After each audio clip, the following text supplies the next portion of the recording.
Bonjour et bienvenue dans notre émission « Je prends ma vie en main grâce à l'hypnose et au coaching ». J'ai le plaisir d'accueillir aujourd'hui le docteur Denis Koster, qui est médecin, anesthésiste, hypnothérapeute. Denis, bonjour, merci beaucoup de nous faire l'honneur d'être ici aujourd'hui. Bonjour Shlomi, bonjour à toutes et à tous. Alors voilà, on va parler aujourd'hui d'un sujet qui concerne, je dirais, tout le monde, l'entièreté de la population, c'est le sucre. Le sucre, l'addiction au sucre. Tu as notamment écrit un livre qui s'appelle « Zéro sucre » grâce à l'auto-hypnose, livre que j'utilise tous les jours dans mes pratiques et dans mes séances. Donc merci beaucoup déjà pour cet apport et ce beau cadeau. Parce que ça me permet d'accompagner les gens qui viennent pour arrêter leur addiction au sucre.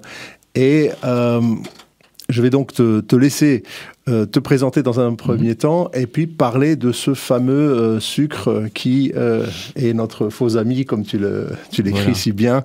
Et qu'est-ce que ça représente comme danger? Et puis après, on parlera bien sûr des solutions. Oui, alors tout à fait. Donc, le sucre qui est présenté par la publicité comme le plus petit des grands plaisirs est effectivement un problème majeur de santé publique et on va développer ça. Donc, tout d'abord, pour me présenter, Denis Koster, je suis médecin anesthésiste à Paris. Ça, c'est mon métier principal. Je me suis intéressé à l'hypnose au début de mon internat lorsque j'étais interne à Lille et puis rapidement, j'ai suivi un premier cursus en hypnose médicale en 2006. Ensuite, voilà, j'ai pris le virus et j'ai fait énormément de formations, des formations françaises, mais également internationales. Et je suis même instructeur certifié à la NGH, donc la National Guild of Hypnotists, depuis déjà quelques temps. Alors comment tout ça c'est venu? C'est vrai que j'ai été sensibilisé au problème du sucre parce qu'également dans mon cursus, je me suis intéressé à la médecine de prévention. J'ai 2 diplômes universitaires de médecine de prévention et c'est vrai qu'on parlait énormément des dangers du sucre parce que il y a un problème majeur de santé publique que l'on appelle le syndrome métabolique. Le syndrome métabolique, c'est un espèce d'ensemble de pathologies qui regroupe une hyperglycémie, mais avec ceci différentes choses comme par exemple de l'athérome, c'est-à-dire des plaques de graisse dans les artères, des problèmes de tension, et tout ça, ça peut conduire à des problèmes cardiaques et même à des cancers. Donc finalement, indirectement, le sucre peut devenir un réel poison. C'est ça, mais nous, on ne s'en rend pas compte. On croit que ça nous fait du bien. Alors, c'est quoi le poison du sucre dans un premier temps? En quoi c'est un poison, ce fameux sucre? Alors, il y a différentes choses. Tout d'abord, le sucre en soi n'est pas un poison, mais en fait, il y a de fausses croyances. Il y a des fausses croyances qui disent qu'on a besoin de sucre. En fait, pas du tout. Le corps humain est largement capable de produire son propre sucre. Il faut savoir que notre taux de sucre dans le sang, qu'on appelle la glycémie, est régulé par différentes hormones, en particulier l'insuline. Et c'est vrai que quand on a une charge de glucose qui vient dans notre corps, on va avoir de l'insuline qui va être sécrétée. Cette insuline va faire entrer le sucre dans les cellules pour réguler justement le taux de sucre. Le problème, c'est que à force d'avoir comme ça des pics d'insuline, nos cellules deviennent, entre guillemets, résistantes à l'insuline. Ce qui fait que cette insuline, elle est produite en excès, mais elle ne fait plus son travail de faire rentrer le sucre dans les cellules. Et cet excès d'insuline est réellement un problème parce que ça va créer une inflammation au niveau du corps. C'est également un facteur de croissance des éventuelles cellules cancéreuses que nous pourrions avoir dans le corps. Il faut savoir que tous les jours, nous avons des cellules qui mutent, puisque nous avons des millions et des millions de divisions cellulaires à chaque moment, et qu'il y a des systèmes de réparation de l'ADN, donc des systèmes de réparation au niveau moléculaire qui permettent à nos cellules d'être conformes en bonne santé. Voilà, d'être en bonne santé. Et en fait, le problème, c'est que quand il y a des cellules qui sont potentiellement en mauvaise santé, normalement, elles sont censées être éliminées, mais il faut savoir que si elles ont de l'insuline en excès, elles peuvent être dopées, elles peuvent être boostées. Et de même que le sucre en excès peut booster ces cellules.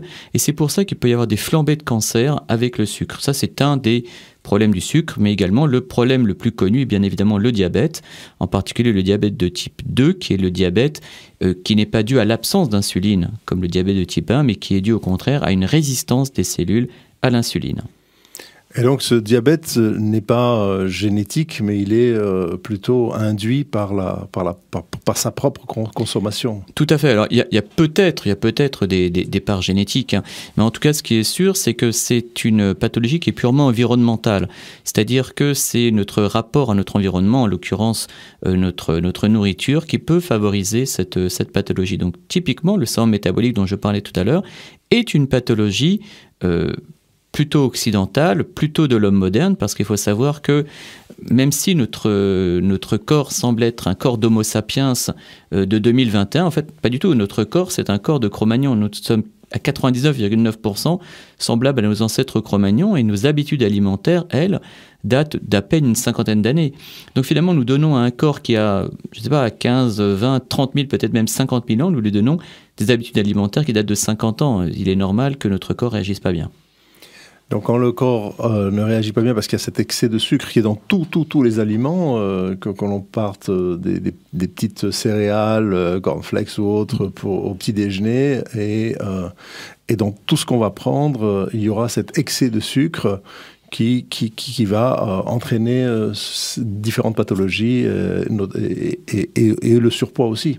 Oui, tout à fait. En fait, quand je parlais de cette espèce d'hyperinsulinisme, il faut toujours garder ça à l'esprit. C'est-à-dire, le danger en soi, c'est pas le sucre. Le danger, c'est même encore moins le gras, hein, parce qu'il y a eu toute une espèce de mainmise de certains lobbies qui ont voulu dire que le gras était dangereux, alors que absolument pas. Le gras n'est absolument pas dangereux. Parce qu'en fait, ce qui rend le gras dangereux, c'est tout simplement la présence de sucre et d'insuline. Je m'explique. Quand on parle, par exemple, des plaques de cholestérol, des plaques d'athérome, du fait que les artères se bouchent à cause du cholestérol, c'est vrai.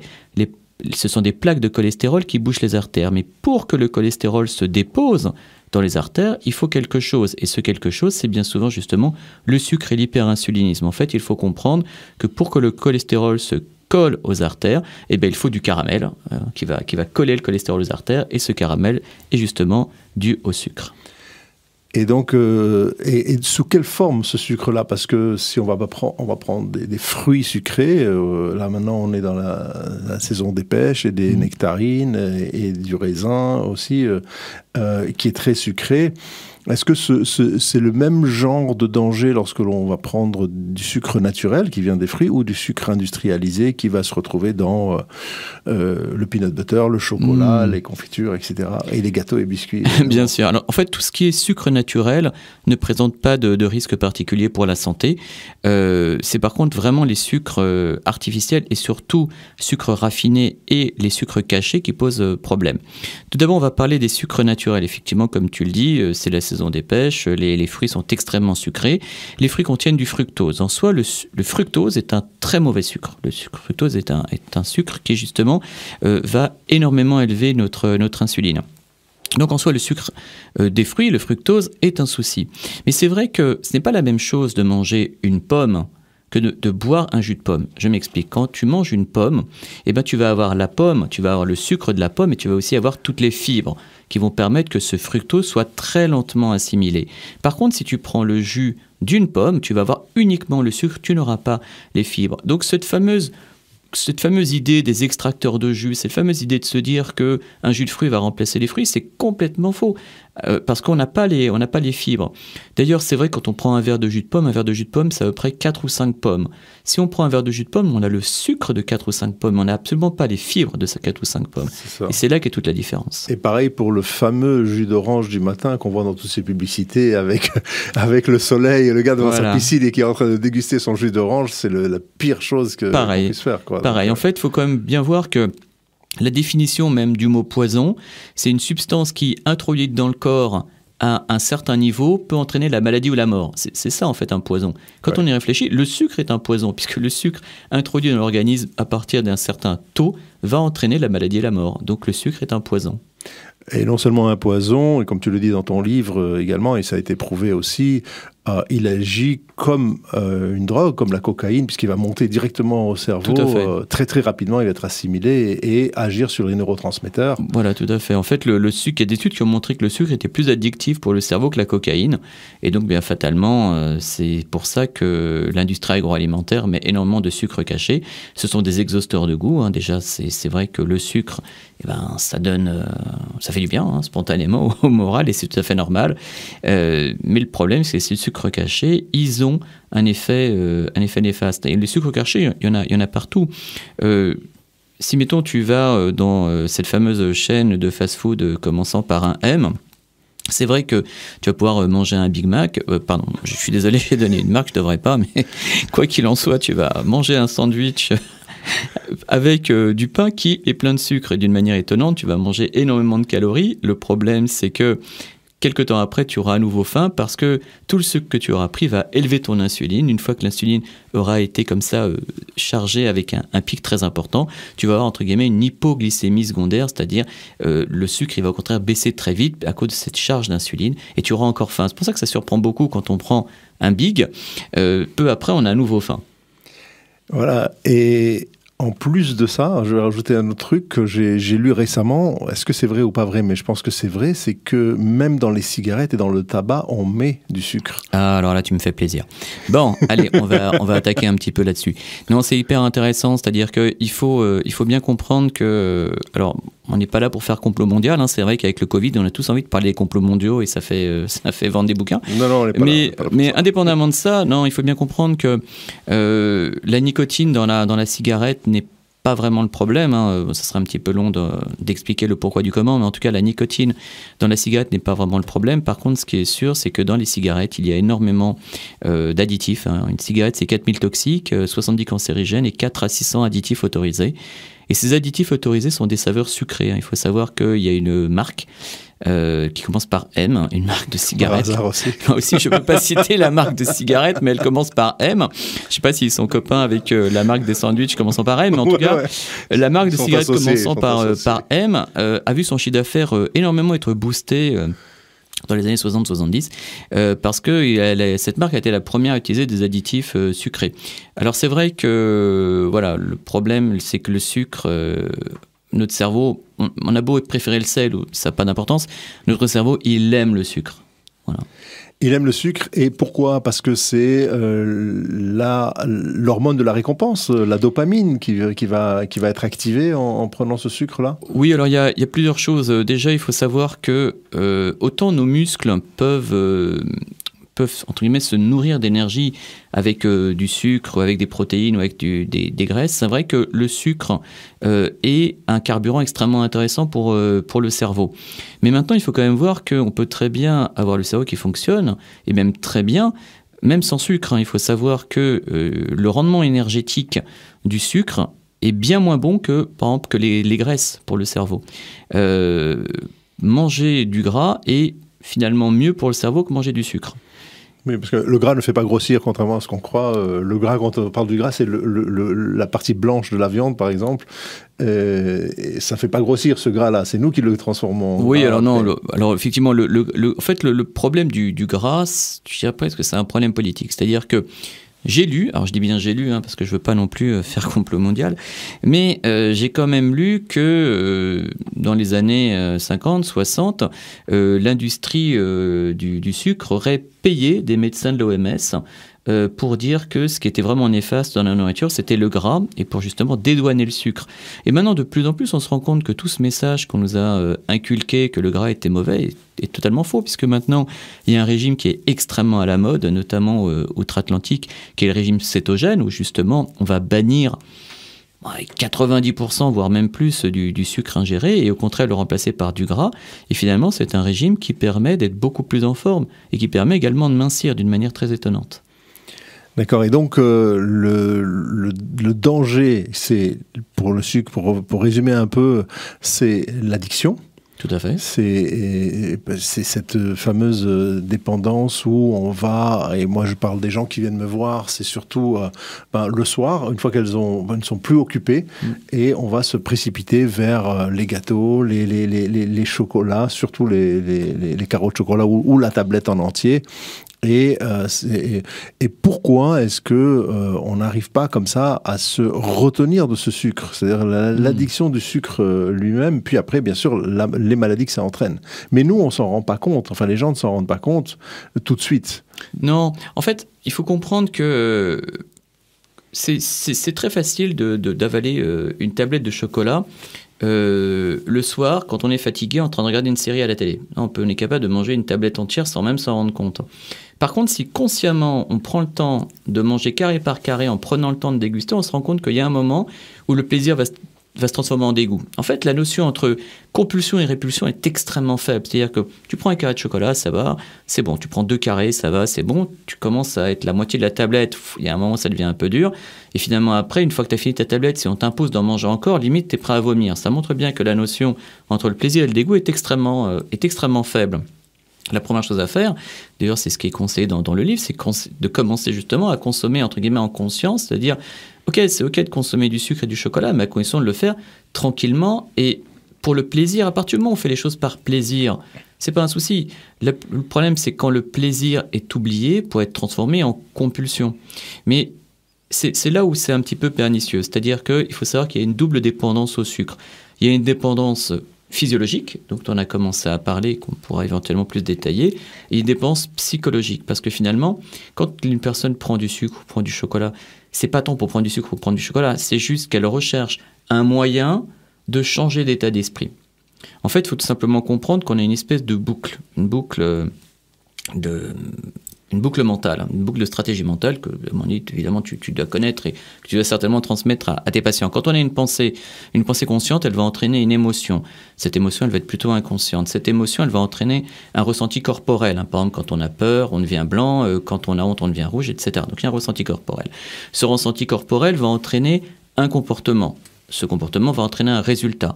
Ce résultat, s'il se répète, va devenir une habitude. Cette habitude, si elle se répète, va interférer au niveau des croyances. Cette croyance, une fois qu'elle se répète, va forger une identité. L'identité va influencer les pensées. Et c'est comme ça qu'on rentre dans une espèce de boucle. En fait, à partir du moment où quelqu'un va prendre du sucre ou du chocolat, c'est pas le comportement lui-même qui est problématique. C'est quelle est la pensée, l'émotion ou le ressenti corporel qui a entraîné ce geste. C'est ça. C'est plus ça qui est intéressant, en fait. C'est ça, c'est la construction mentale qu'elle s'est forgée avec tout ça.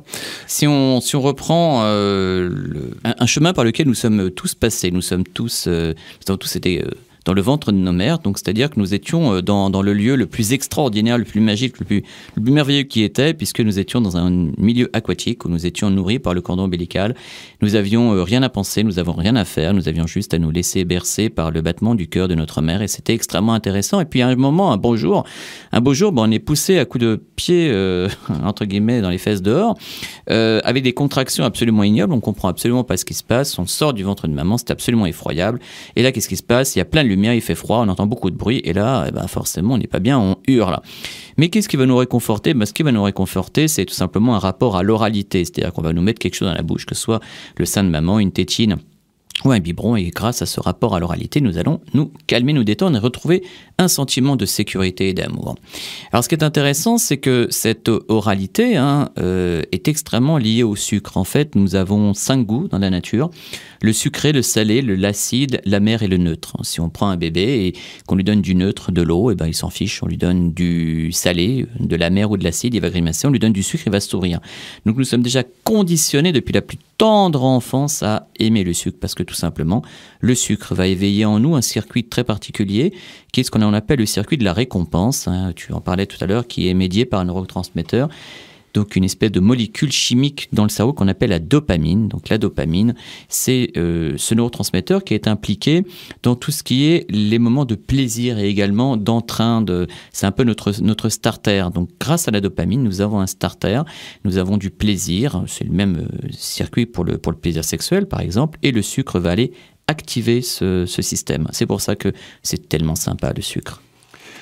Et comment on fait pour désactiver ce système-là? On ne peut pas désactiver le système, mais désactiver au moins le fait de ne plus être attiré par ce sucre. Alors, c'est ce que j'expliquais tout à l'heure, c'est-à-dire que manger du sucre, c'est juste un comportement. Donc, il y a certains qui vont vouloir activer le circuit de la dopamine en mangeant du sucre, c'est ce qui nous occupe. Il y en a qui vont vouloir l'activer en fumant, il y en a qui vont vouloir l'activer avec la sexualité, il y en a qui vont vouloir l'activer en étant addict aux jeux en ligne. En fait, de toute façon, nous avons tous un moyen d'activer nos circuits de la récompense. Et ce qui est important, c'est pas tant le comportement lui-même, en l'occurrence on parle du sucre, mais c'est un comportement. L'idée c'est de comprendre qu'est-ce qu'il y a au-dessus, c'est-à-dire que nos comportements sont en lien tout simplement d'un côté avec notre environnement, mais également avec nos capacités de gérer les émotions, capacité de gérer le stress. À partir du moment où on arrive, mettons, à gérer notre stress, notre anxiété ou notre ennui ou toute autre émotion avec quelque chose de simple, naturel, comme par exemple, je sais pas, boire un verre d'eau, prendre son temps de respirer, le sucre devient absolument inutile. C'est ça, il faut le remplacer par autre chose. La nature a horreur du vide. Donc à partir du moment où on retire un joujou au cerveau, il faut lui donner un autre joujou. Et c'est pareil pour la cigarette. C'est pour ça que bien souvent, les personnes qui arrêtent de fumer vont commencer à se goinfrer de sucre. C'est parce qu'à partir du moment où on retire un joujou qui crée de la dopamine, il faut bien donner au cerveau un autre joujou qui crée de la dopamine. C'est ça, ou aller voir un hypnothérapeute et se faire hypnotiser pour s'empêcher aussi de fumer et de remplacer par le... Oui, tout à fait, en sachant que voilà, l'idée c'est d'être plus, pas tant de supprimer le comportement, mais plutôt de supprimer ce qui va causer le comportement. En fait, un comportement, comme c'est ce qu'on dit dans notre jargon, il a une intention positive, c'est-à-dire qu'il a une bonne raison d'être là. À partir du moment où la bonne raison, on trouve un autre moyen pour la canaliser, elle a plus de raison d'être. Alors évidemment, le sucre est particulier parce qu'il y a aussi toute cette dépendance, une dépendance vraiment extrêmement profonde, physique, psychologique. C'est sûr qu'on est plus dépendant du sucre auquel on a accès depuis qu'on est tout petit qu'à la cigarette qui en général est découverte à l'adolescence. Mais maintenant il faut savoir aussi que nous ne sommes pas tous égaux par rapport à ce circuit de la dépendance. Nous ne sommes pas tous égaux par rapport à ces histoires d'addiction. C'est-à-dire que étonnamment il y a quand même des personnes qui prennent 1-2 cigarettes de temps en temps, puis qui en fument 10, puis un jour qui n'en fument plus, qui peuvent en reprendre l'année suivante, et ça leur pose aucun problème existentiel. Et puis à l'inverse, il y en a qui vont commencer à prendre 2-3 cigarettes, et hop, ils vont finir le paquet. Donc nous ne sommes pas tous égaux. Pourquoi ? Parce qu'il y a ce que l'on appelle un polymorphisme génétique des récepteurs à la dopamine, c'est-à-dire que nous avons tous dans notre génome certains gènes qui vont s'exprimer dans divers types de récepteurs à la dopamine. Il y a certaines personnes qui vont avoir des récepteurs qui vont avoir besoin de beaucoup de dopamine pour être enclenchés, d'autres qui vont se contenter d'un tout petit peu de dopamine pour être enclenchés. Donc c'est vrai que génétiquement parlant, nous sommes plus ou moins des dépendants en puissance. Mais je dis bien, nous sommes plus ou moins, c'est-à-dire que, évidemment, on peut avoir un gène et ne pas forcément l'exprimer, c'est tout le principe de l'épigénétique, mais en tout cas, voilà, ça explique aussi que, et là vraiment j'insiste auprès des auditeurs, si vous avez une addiction, déjà, première chose, vous n'êtes pas responsable. Voilà, déjà, lâchez un peu la pression, vous n'êtes pas responsable. Vous êtes juste victime de vos programmations anciennes, peut-être de votre enfance, peut-être même de votre génétique, mais vous n'êtes coupable de rien du tout. Au contraire, vous êtes juste des personnes qui peuvent avoir une aide, un accompagnement pour aller vers un mieux-être. Voilà, alors puisque tu parles des auditeurs, je vais proposer assez exceptionnellement, si des auditeurs veulent te poser des questions en direct, ils peuvent appeler le numéro de la radio qui est le 01 34 12 12 22, 01 34 12 12 22, et nous répondrons à leurs questions avec grand plaisir. Alors on parlait du sucre. Alors il y a dans ce langage commun le sucre rapide, le sucre lent. C'est aussi une croyance. Oui, alors tout à fait, ça aussi c'est une croyance, hein, puisque nous avons la croyance de nous dire qu'il y avait le sucre rapide, c'est le morceau de sucre par exemple, et qu'à côté il y avait le sucre lent comme les pâtes. Alors c'est une croyance qui est totalement erronée, parce que finalement maintenant, comme je disais, le problème n'est pas tant le sucre lui-même, mais plus l'insuline. Donc maintenant, on va plutôt faire différentes catégories au niveau des sucres en fonction du taux d'insuline qui va être engendré, qui va être créé en fait par une charge de sucre. Si on prend du sirop de glucose, on considère que l'index glycémique va refléter justement cette élévation de l'insuline. Donc le sirop de glucose a un index glycémique de 100. D'accord, donc ça veut dire que c'est le maximum. Mais en fonction des aliments, en fonction même de la cuisson, l'index glycémique peut varier. C'est-à-dire que par exemple, les pâtes blanches issues de farine industrielles, raffinées, qui ont perdu finalement toute leur qualité nutritive, vont avoir un index glycémique extrêmement élevé. C'est-à-dire que prendre des pâtes blanches, c'est presque comme prendre du sucre. Prendre du pain blanc, c'est presque pareil, prendre du sucre. Donc finalement, cette notion de sucre lent, sucre rapide, elle est désuète. Donc vraiment, je vous invite, j'invite vraiment tous les auditeurs à voir les choses un petit peu différemment. C'est-à-dire que quand on a un coup de pompe, plutôt que de prendre du sucre, je vous invite à prendre par exemple une poignée d'amandes. Les poignées d'amandes donc, qui contiennent des protéines, du gras et qui ont un index glycémique extrêmement bas. Même par rapport aux fruits, il y a des fruits qui ont un index glycémique plus ou moins élevé.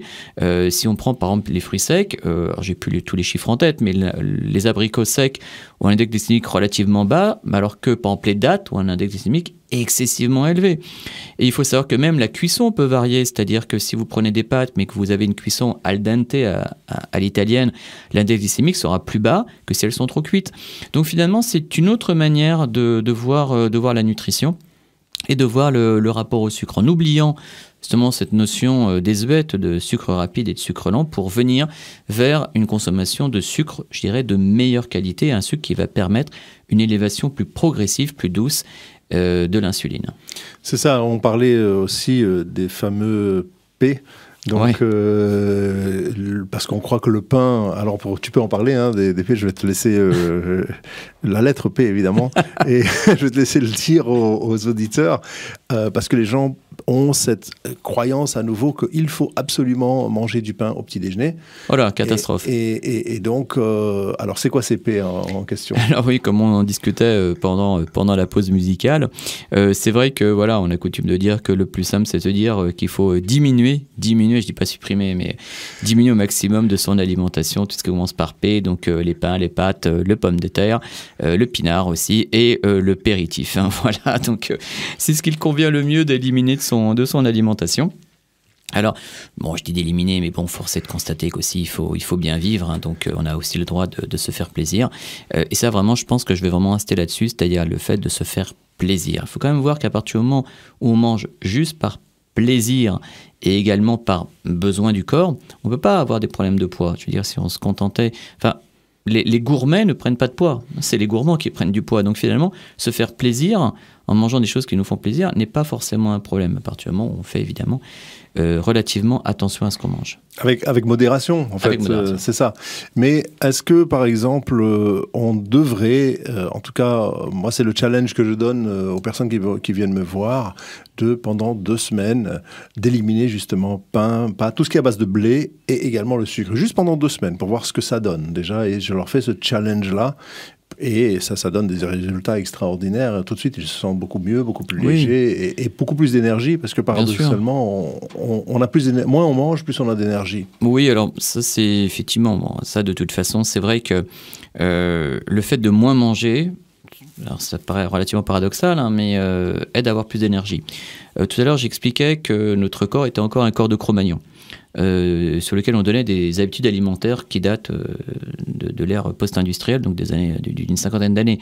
Donc nous donnons à notre corps quelque chose qui n'est absolument pas adapté à ses besoins. Il faut savoir que notre corps d'homme du Cro-Magnon, il est fait déjà pour subir de temps en temps la famine. Il est fait pour subir la disette. Il est fait aussi pour marcher, pour se nourrir. Il faut savoir que nos lointains ancêtres, on estime que nos lointains ancêtres Cro-Magnons faisaient le matin à jeun à peu près 20 km de marche avant de trouver à manger. Donc c'est-à-dire que notre corps est fait pour pouvoir marcher 20 km le matin à jeun. Et donc l'idée de se dire cette espèce de dogme du petit déjeuner est finalement pas forcément très logique. Hein. Après, il faut savoir que on peut petit déjeuner, mais en pratique, beaucoup de personnes ne prennent pas de petit déjeuner et ne le vivent pas mal. Voilà, c'est ce qu'on appelle notamment le jeûne intermittent. Personnellement, la plupart du temps, je ne prends rien le matin ou alors un smoothie de légumes, donc vraiment, enfin quasiment rien. En fait, le matin, on n'a pas besoin de manger le matin. En plus, le matin, nous avons un pic de cortisol. Hein, c'est une des nombreuses hormones que nous avons dans le corps qui va permettre un pic de sucre fabriqué par le corps qui nous permet justement de commencer notre journée. Donc, nous n'avons absolument pas besoin de manger le matin. Par contre, si nous voulons absolument le manger le matin, alors à ce moment-là, il convient de manger plutôt des protéines animales ou végétales, des fruits secs ou également du gras, des oléagineux, ce qui va permettre justement d'avoir une charge glycémique moins importante et d'éviter le fameux coup de pompe de 11 heures. Parce que beaucoup de personnes disent bah oui, le matin je mange énormément, je mange 15 tartines avec de la pâte à tartiner, commençant par un N, éventuellement avec de la confiture, et j'ai un coup de pompe à 11 heures. Ben, c'est tout à fait logique, c'est-à-dire qu'à partir du moment où vous avez un pic d'insuline le matin, ben, fatalement vous risquez d'avoir un coup de pompe à 11 heures. C'est ça. Et donc, le menu le plus adéquat serait quoi pour une journée type qu'est-ce que tu préconises, qu'est-ce que tu conseilles comme ça pour quelqu'un de lambda? Quel menu serait le mieux pour une personne idéalement? Alors, c'est difficile parce que là encore, c'est une question de goût et c'est une question aussi de se faire plaisir. Mais c'est vrai que par exemple, le matin, prendre des œufs, c'est super. On peut aussi prendre du fromage le matin, c'est très bien. Ou alors ne rien prendre du tout, hein, comme je disais tout à l'heure. Le midi, manger légèrement, notamment des légumes. Et le soir, par contre, s'autoriser éventuellement des féculents, mais des féculents à index glycémique bas, comme par exemple des légumineuses comme des lentilles, qui ont un index glycémique bas et qui sont également en plus riches en protéines. Qui sont très, très nourrissantes. Très nourrissants. Ouais. D'accord, donc ça c'est pour le menu. Maintenant, quelles sont les solutions que l'on peut envisager pour justement dépasser pour arriver à ce presque zéro sucre, on va dire? Alors déjà, il y a différentes choses. C'est-à-dire que déjà, il faut être conscient de ce qui se passe. La première chose à faire, c'est toujours de prendre conscience de ces automatismes. Comme j'expliquais tout à l'heure, ce fameux cycle des pensées qui entraînent des émotions, qui entraînent un ressenti corporel, qui vont entraîner un comportement, etc. Déjà, la première chose, c'est de s'en rendre compte. À partir du moment où on s'en rend compte, déjà, on peut commencer à avoir un esprit critique par rapport à ça. On peut commencer aussi à regarder les étiquettes de ce qu'on mange. On peut avoir un petit peu aussi l'esprit critique par rapport à tous les messages qui sont transmis. C'est vrai qu'il y a un peu un dogme qui est de dire que les céréales, c'est super pour les enfants. Non, les céréales, c'est pas terrible pour les enfants. Un petit peu comme ça, ouais, c'est chouette en plus. Et ça leur fait plaisir. Enfin, faut pas croire, moi, je suis pas un ayatollah. Personnellement, j'aime bien de temps en temps une petite tartine de pain avec un peu de pâte à tartiner. Oui, j'aime bien ça. Mes enfants, ils mangent parfois des céréales. Enfin, je suis pas du tout un ayatollah à partir du moment où c'est pris comme une source de plaisir. De toute façon, à partir du moment où c'est du plaisir, ça pose pas de problème. Le problème, il arrive à partir du moment où on va utiliser le sucre d'une manière un peu convulsive pour calmer des émotions. Parce que c'est là qu'est le problème. Parce que le sucre, il ne va pas calmer l'émotion. Le sucre, il va calmer l'émotion à partir du moment où on le met dans la bouche. C'est vrai que ce que j'expliquais tout à l'heure, ce fameux rapport à l'oralité, c'est-à-dire que tant qu'on met quelque chose dans la bouche, ça nous calme. Mais dès qu'on avale, ça ne nous calme plus du tout. Et c'est pour ça qu'on a envie d'en remettre dans la bouche.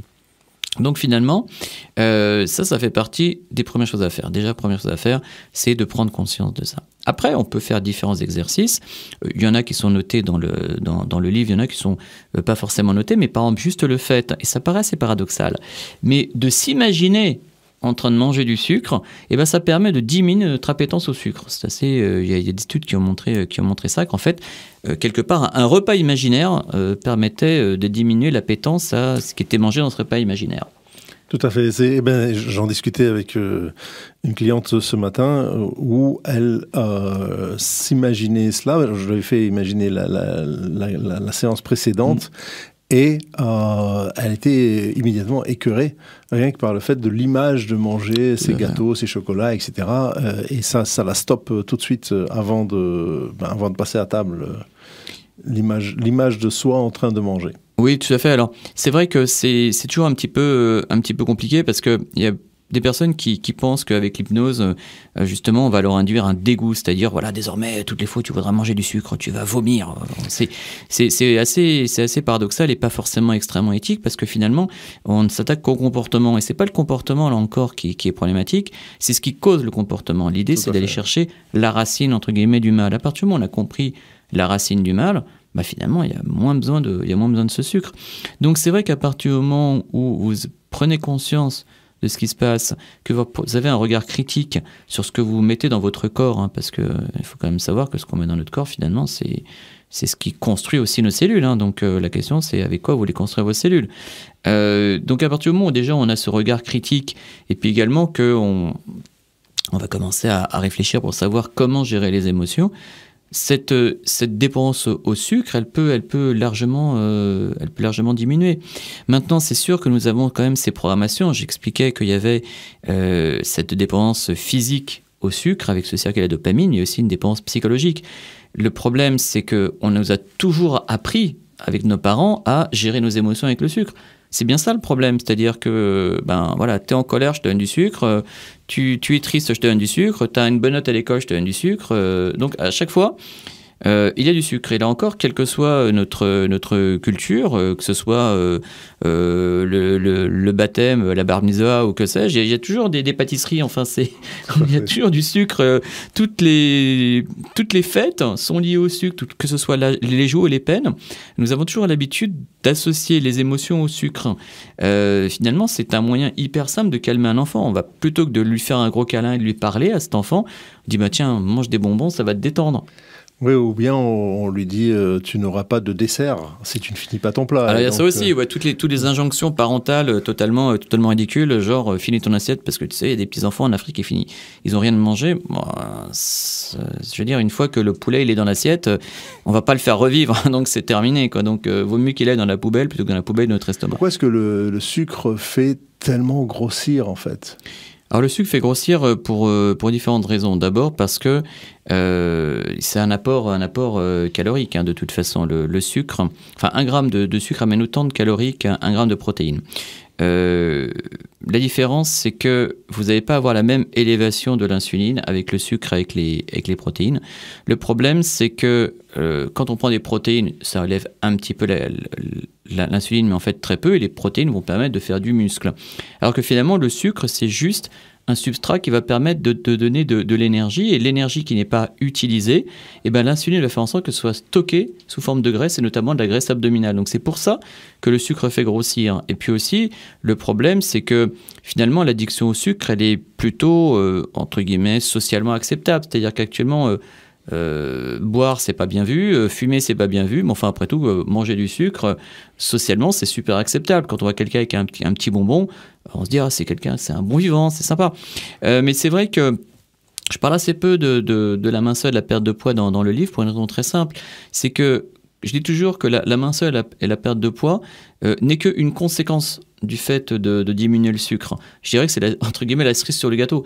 Mais en tout cas, personnellement, je ne conçoit pas le fait d'arrêter le sucre uniquement avec la vision de se dire ça va me faire mincir. Non, en premier lieu, c'est améliorer sa santé, et parce qu'on va améliorer sa santé, qu'on va avoir une meilleure hygiène de vie, très naturellement on va mincir, et c'est une conséquence simple, et je dirais même presque entre guillemets automatique et à l'insu du plein gré, c'est-à-dire qu'à partir du moment où effectivement vous arrêtez, vous diminuez le sucre, vous allez mincir, mais d'une manière extrêmement simple et naturelle.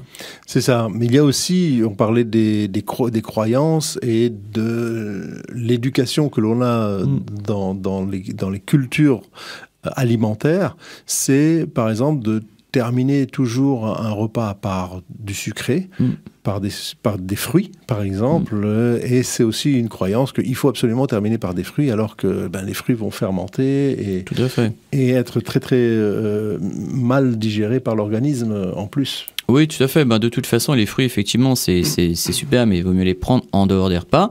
Maintenant, effectivement, le fait de vouloir une petite touche sucrée, on en parlait pendant la pause. Je veux dire, personnellement, c'est vrai qu'après un repas, c'est pas systématique, mais après un repas, moi, j'aime bien prendre un petit carré de chocolat. Parce que, voilà, j'aime bien, en l'occurrence, je ne bois pas de café, j'aime bien avoir ce petit goût. Mais maintenant, quand je prends du chocolat, je prends du chocolat qui est au moins à 70% de cacao. C'est-à-dire que c'est un chocolat où finalement, il y a surtout de la pâte de cacao, c'est-à-dire quelque chose qui contient des protéines et du gras, bien plus que du sucre. Donc en soi, c'est pas le chocolat qui est mauvais, c'est dépend de prendre quelle quantité et quel type de chocolat. Il faut être dans le qualitatif et dans le quantitatif. C'est ça. Et donc, pour revenir à cette perte de poids, ou en tout cas automatisée, de prendre conscience, d'enlever de son quotidien les sucreries, mais aussi les boissons sucrées. On a pas trop mentionné les boissons sucrées, mais c'est vrai que c'est... Alors qu'est-ce que... Ah oui, on sait que c'est pas bien, mais en quoi c'est pas bien ? Alors déjà, le problème des boissons sucrées, c'est que ça permet d'avoir une énorme charge de sucre, entre guillemets, limite sans s'en rendre compte. Ouais. C'est vrai que par exemple, il y a une grande mode de l'extracteur de jus. On dit ouais, c'est super le matin, je mets 10 pommes dans l'extracteur et je bois le jus. J'ai le jus de 10 pommes, j'ai les vitamines de 10 pommes. C'est n'importe quoi. Effectivement, il y a les vitamines de 10 pommes, mais il y a surtout le sucre de 10 pommes. Et il n'y a pas les fibres de 10 pommes. Il faut savoir quand même qu'il y a plus de sucre dans un verre de jus de pomme que dans le soda marron pétillant qui commence par C. Donc finalement, le jus de pomme n'est pas une bonne chose. C'est ça. Donc, est-ce que tu dirais que tous les jus de fruits ne sont pas une bonne chose, ou bien on peut prendre un jus d'orange l'après-midi C'est toujours la même chose. C'est une question de quantité. Maintenant, c'est vrai que quand on parle d'un jus de fruits, moi j'encourage plutôt les personnes à prendre des smoothies parce que finalement le smoothie, on a le fruit mais on a aussi les fibres. Finalement prendre un smoothie, c'est pas très très différent que de prendre le fruit natif. C'est ça, parce qu'on conserve tout en fait. Parce qu'on a tout, voilà, tout à fait. L'important c'est d'avoir les fibres. Il faut comprendre que c'est un petit peu comme si finalement les fibres permettaient de retenir le sucre pour éviter que le sucre soit trop vite dans l'organisme. C'est ça. On arrive bientôt à la fin de l'émission, et puis comme cette émission, elle s'appelle « Je prends ma vie grâce à l'hypnose et au coaching », et que ton livre, il est zéro sucre grâce à l'auto-hypnose, donc on ne peut pas passer au travers cette fameuse hypnose pour nous permettre de pouvoir un peu truquer le cerveau et lui indiquer de changer de comportement alimentaire. Et tu as fait dedans de très belles séances d'auto-hypnose.